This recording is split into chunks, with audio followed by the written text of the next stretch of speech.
All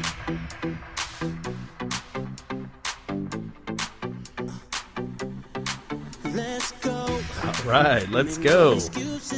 Welcome, everyone. This is Phil Calzadilla, founder and CEO of Nextnet Partners, and I'd like to welcome you to another edition of Next Generation Tech Talks. And today we have with us Amanda Burkeen. Amanda is our VP of Operations at Nextnet Partners. Welcome, Amanda. Hello, hello. Thank you. Thank you for being here today. So Amanda is going to talk about the brave new world that we have today with one of our biggest partners, as probably most of you know out there if you've been listening for a while, is Cisco. And they have a brave new world when it comes to maintenance and licensing and ELAs and Cisco One and all sorts of magic going on there. Right, Amanda? That's right, Bill. Cisco Maintenance is no longer a one-size-fits-all. Yes. It's a different world for sure. Absolutely. And just so you guys understand the issue, so for some of you, maybe you're not a network administrator, you're not someone that's actually hands-on with the equipment, but this is how why this is a topic, and it's like a very serious topic. Now imagine that you're a network administrator and you're sitting out there and one of your routers goes down. When your router goes down, that means your internet's down. And when the internet's down, it's not like the old days. If the internet was down, you could still maybe use the phone or something like that. Nowadays, the internet's down, you can't use your phone. You're probably not able to get to any of the CRM or any of the applications you're running. So that whole office may be down. And if that office has 75 or 100 people in it, all those people or more, all those people basically can't get work done unless it's on the local network, but they can't get out to the internet. So router's down. You need help and you want to get this taken care of as soon as possible. So you made an investment with a great company called Cisco. They have these great maintenance programs. They'll get you stuff in 3 hours or 6 hours or quickly if you need to download. So what do? You pick up the phone, you call Cisco, or you open up a case Cisco, and you have to enter the serial number of that device. Now, what happens, and Amanda's been telling me this, what's the percentage you were saying? Yeah, Cisco states that 82% of all organizations that call into Cisco Tech have incorrect information about their SMARTnet contracts and will be unable to get coverage. So 82% of the time. So I'm calling now. I'm in dire straits. I need help. I want my router replaced, or I want them to send me a new one, or something's going on. And 82% of the time, there's a chance that that serial number is not going to be attached to the right router, and that I'm not going to be able to get entitled. That's what they call it in the business. It's, I'm entitled to the maintenance or whatever it is for that particular device. Correct? Yeah, and these issues are really simple, actually, right? They stem from multiple SMARTnet contracts supporting buried end dates, or multiple contracts owned by or managed by various different vendors. So if you're a client that goes out and purchases from multiple Cisco partners for whatever reason, pricing, availability, if you attach SMARTnet to that purchase, then that's going to be up to that partner to manage your SMARTnet. And ultimately, the responsibility falls on the client, right, the end user, to manage all of the partners across all of their infrastructure, what's covered through Cisco. Another big issue is disorganized service levels. So if you have, I just saw this recently, but one of our clients we were working to clean up their contracts from another partner. They had 7 phones covered under 5 different contracts. Under 5 different, so you're 7 phones. Yeah. Oh my gosh. So yeah, I mean then then there's entitlement issues. So different end dates. I mean, there's just all kinds of things that can cause problems. Yeah, and those and the other complication is, believe it or not, when you send the manufacturer the router back and they send you a new one, they don't update on their contract that they sent you a new one, right? And that's right. The probability of having that new router now have another problem is higher because it's a brand new router they got refurbished or one that they just sent out, right? So so the partners are actually us, Nextnet Partners. That's our name. We're supposed to be doing that for our clients, and we actually do that for our clients, right? There's some unique things that we do here, and know that this is a special thing for both Amanda and for myself, funny enough. So before I started Nextnet, my last job,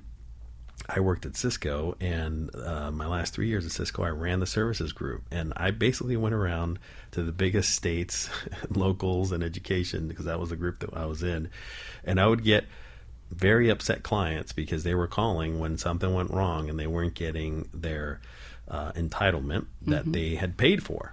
And there were no partners, and this is across 26 states and half the U.S., that were actually doing this right, which was, for me, one of the things that I really want to do well at Nextnet, because I saw such a huge opportunity. Amanda, tell them what you did before in the last few places. Yeah, so I'm also equally passionate about this because in my past experience, I built and managed teams at partners that are no longer with us. But That's right.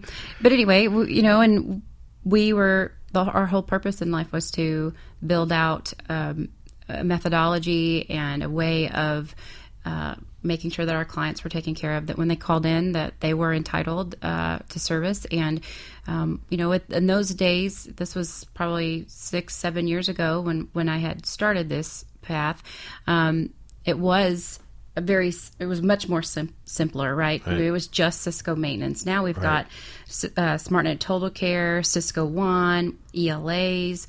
So much the complexity level has just increased, which makes it fun for us, especially people who are passionate about it, right? Because one of the things that we've done here at Nextnet has been, we've built a methodology. So taking all of our Phil and myself and other people who've joined our team, Amanda's being kind to me, because really, when it comes to the operational logistics, the back end piece of that, it's all Amanda. You really understand this, and you had a chance at Nextnet to build it the way you would build it if you could, right? And like you and I like to say, it requires muscle. It right? does. There's no magical tool. That's my tagline. There's no magic button. Yep. Yeah, you got to do this work, right? Yeah. And so, we came up with a methodology that consists of 4 stages. The first one is discovery phase. So we literally go in and do a gap analysis and an assessment of your current state. That's where we find all of those risk areas, various end dates, even down to things that most of our competitors probably don't think about. So multiple site IDs for the same address, those can cause entitlement issues. Absolutely. I had a client that had about 1,400 locations, and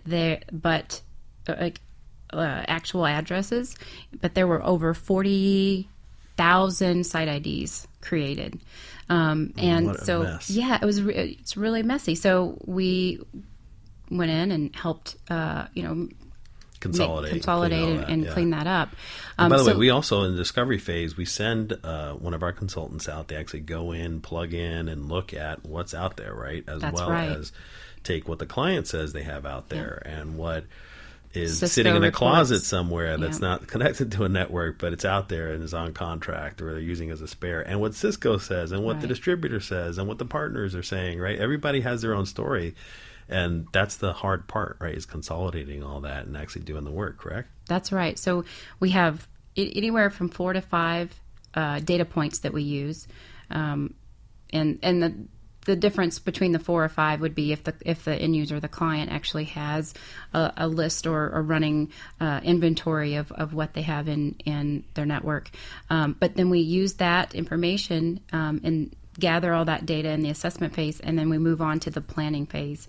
Planning phase is where we analyze the data, and then we come back with recommendations on how do we fix all this? Where are the risk areas, and what do we recommend? But this is I always tell our clients, hey, this is something that we're going to do together, because if you decide that you want all of your contracts on, you have multiple contracts by service level or by address or by technology, we can do it however you want, right? We can clean it up so that it makes sense for you. So that's what we do in the planning phase. And then in the execution phase, it's just what it says, right? We implement the plan, and that's where the grit, the hard work really begins. That's right. Because then we're working with Cisco, we're working with the end user, we're working with maybe even other partners to get all this information and implement the plan that we've put together. And then the last phase of that is just managing it. And everybody that is in this business likes to talk about quarterly reviews and coming in and doing true ups. And it's been very, very rare that I've actually seen that happen on a regular basis. Right. But we actually do that. We really pride ourselves in coming in and making sure. And some clients may say, you know what, I only need to do this every 6 months. Most want to do it quarterly. And that's where we look at, to your point, Phil, earlier, you said, if you call in and you have to RMA a router or switch or whatever, that's not automatically recorded in the Cisco tool. Right. So that's something that we have to update. So we work with the clients to make sure we get all that information in place and get that cleaned up right on a quarterly basis. That's great.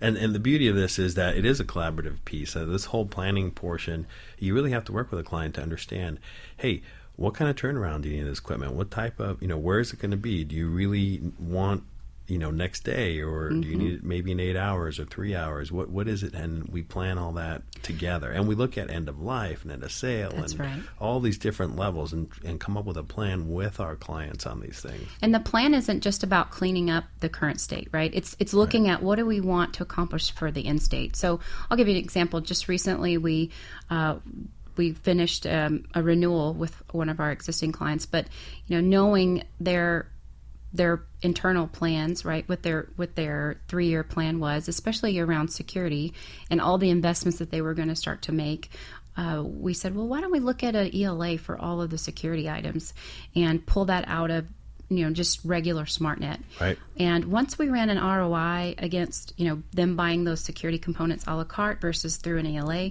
we realized that over a 3-year period, we were able to save them almost $1 million. That's awesome. So we were able to, pay for the ELA through that ROI or that savings. Yeah, for recommending that. So and get them everything they needed right away. Absolutely. Yep. And so we really, that's what we do in the planning phase. It is a part of evaluating risk and making sure that we're taking care of the current state and making it better. But then it's looking at, what do you want the end state to look like? What are you trying to achieve? What's your business outcome that you're trying to drive? And how can we help you get there? I love it. That's exactly right. Then from the planning stage, you've got the execute phase, right? And talk a little bit about that portion of it.